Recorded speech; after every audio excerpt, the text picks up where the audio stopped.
प्रिय छात्रों, हिंदी के इस शिक्षण सत्र में आपका हार्दिक स्वागत है। आज हम गद्य खंड के अंतर्गत अथातो घुमक्कड़ जिज्ञासा निबंध पाठ के तीसरे भाग का अध्ययन करेंगे। प्रस्तुत अंश में निबंधकार राहुल सांकृत्यायन जी ने घुमक्कड़ प्रवृत्ति के महत्व को रेखांकित किया है। आइए गद्यांश देखें। पहले आप इसमें कठिन शब्दों का अर्थ देख लें। आधुनिक काल माने वर्तमान काल। कोल्हू के बैल एक मुहावरा है। इसका अर्थ होता है एक ही स्थान तक सीमित रहने वाला। गला फाड़कर, चिल्लाकर। चार्ल्स डार्विन एक वैज्ञानिक का नाम है। व्रत, प्रण या प्रतिज्ञा। व्याख्या देखें।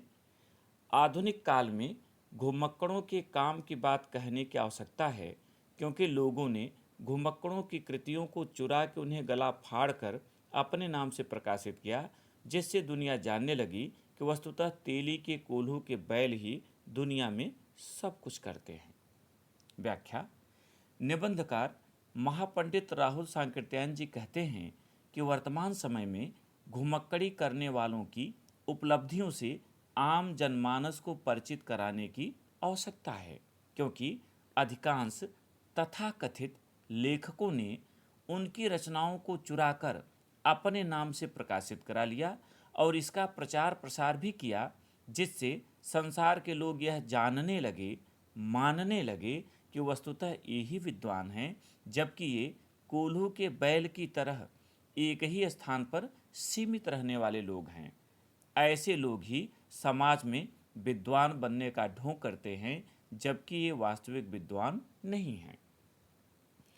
आधुनिक विज्ञान में चार्ल्स डार्विन का स्थान बहुत ऊंचा है।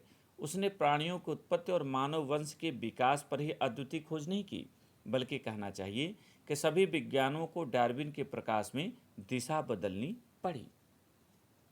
लेखक कहता है कि आधुनिक वैज्ञानिक जगत में चार्ल्स डार्विन का अत्यंत महत्वपूर्ण स्थान है।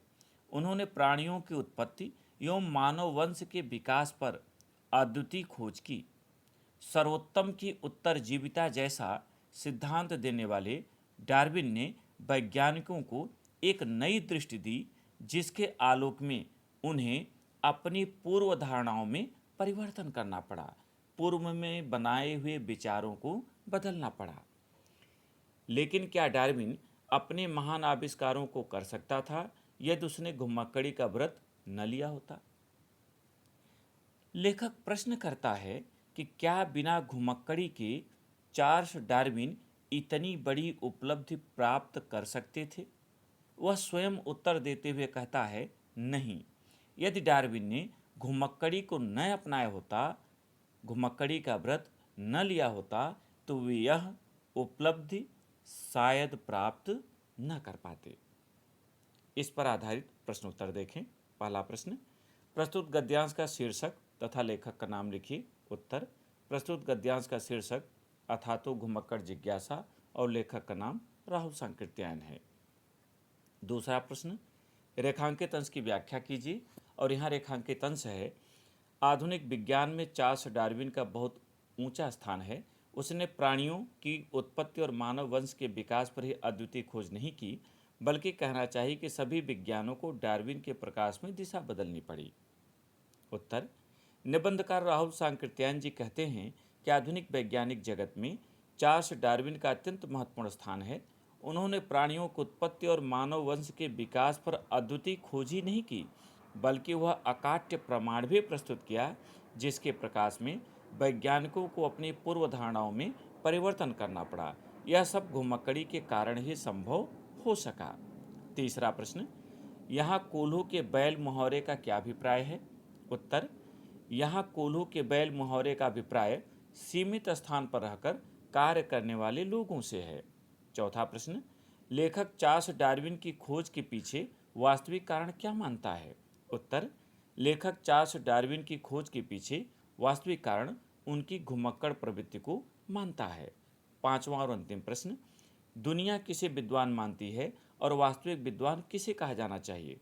उत्तर, दुनिया एक ही स्थान पर रहकर दूसरे के अनुभवों अथवा उनके साहित्य को अपने नाम से प्रकाशित कराने वालों को विद्वान मानती है, जबकि वास्तविक विद्वान तो वे हैं जो घुमक्कड़ी करते हुए जीवन में नित नए नए अनुभव प्राप्त करते रहते हैं।